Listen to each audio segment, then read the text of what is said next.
Hi friends, daily என்ன குழம்பு வைக்கிறது அப்படின்னு ரொம்ப குழப்பமாகவே இருக்கும். இது ஒரு கேரளா ஐட்டம் பரங்கிக்காய் எரிசெரி.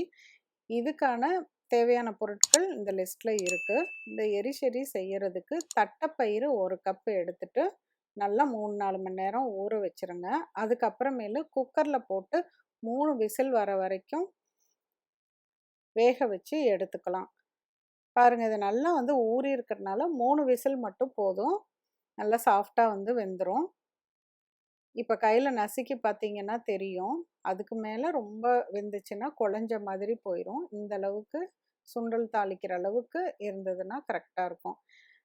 இது அரைக்கிறதுக்கு கொஞ்சம் 1/2 கப்பு தேங்காய், 6-7 சின்ன வெங்காயம், கொஞ்சம் மஞ்சத்தூள்,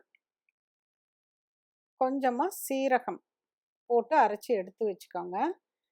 இப்போ ஒரு மண் சட்டியில் அரிஞ்சு வச்சுருக்கேன், தோலை எடுத்து தான் அரிஞ்சு வச்சுருக்கேன். அந்த பரங்கிக்காவை போட்டு பச்சை மிளகாய் கொஞ்சம் தண்ணி ஊற்றி உப்பும் சேர்த்திட்டு மூடி வச்சுருங்க. ஒரு அரை வேக்காடாக வெந்ததுக்கு அப்புறமேலு வேக வச்சுருக்க இந்த தட்டைப்பயிரையும் இதோடு சேர்த்தி அப்படியே மறுபடியும் பரங்கிக்காய் ஃபுல்லாக வேகிற அளவுக்கு விட்டுருங்க. பரங்கிக்காய் சீக்கிரம் வெந்துடும். இது எல்லாமே ஒரு 5 நிமிஷம் 6 நிமிஷம் வேகிற அளவுக்கு தான் இருக்கும். இப்போ நம்ம தாளிக்கிறதுக்கு ஒரு பேனில் தேங்காய் எண்ணெயும் யூஸ் பண்ணுங்கள். அப்போ தான் அது கேரளா ஐட்டம் அந்த டேஸ்ட்டுக்கு வரும்.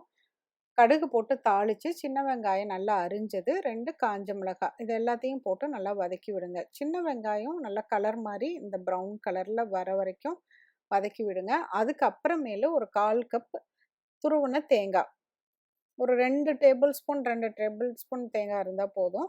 கருவேப்பிலையும் கழுவி போட்டு தேங்காய் அந்த தண்ணியெல்லாம் சுண்டுனதுக்கு அப்புறமேலு தண்ணி பதம் போகிற வரைக்கும் வதக்கி விட்டு எடுத்து வைங்க. பாருங்கள், இப்போ பரங்கிக்காய் நல்லா வெந்துருச்சு. அதை லேசாக கரண்டிலேயே இந்த மாதிரி அமுத்தி விடுங்க.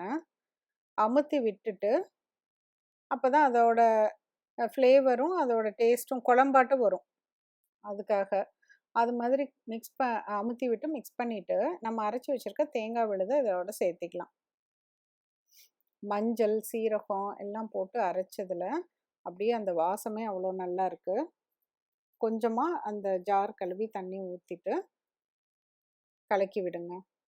பாருங்கள், இந்த அளவுக்கு தண்ணி ஊற்றுனீங்கன்னா போதும். ரொம்ப கொதன்னு தண்ணி ஊற்றி குழம்பு மாதிரி ஆயிரும். அப்புறம் அது சுண்டுறதுக்கே ரொம்ப நேரம் ஆயிரும். நான் இப்போ தண்ணி பத்தலைன்னு ஜஸ்ட்டு ஒரு 1/4 டம்ளருக்கும் கம்மியாக தான் ஊற்றிருக்கேன். கொஞ்சம் மீடியம் ஃப்ளேம்லேயே வச்சு கொதிக்க விடுங்க. ஒரு 2 நிமிஷம் கொதித்ததுக்கு அப்புறமேலு நம்ம தாளித்து வச்சுருக்க வெங்காயம், இந்த தேங்காய்லாம் தாளித்து வச்சுருக்கோம்ல, அதை போட்டுட்டு லாஸ்ட்டு டச்சாக ஒரு 1/2 டீஸ்பூன் மிளகுத்தூள், பெப்பர் பவுடர் கொஞ்சம் சேர்த்தி கலக்கி விடுங்க. அவ்வளோதான், நம்ம சூப்பரான அருமையான எரிசெரி ரெடி ஆயிடுச்சு. இதை நீங்கள் ஒயிட் ரைஸோடு போட்டு சாப்பிட்டு பார்த்துட்டு சொல்லுங்கள். இன்னும் ஒரு புதிய ரெசிபியோடு உங்களை சீக்கிரம் சந்திக்கிறேன். தேங்க்யூ.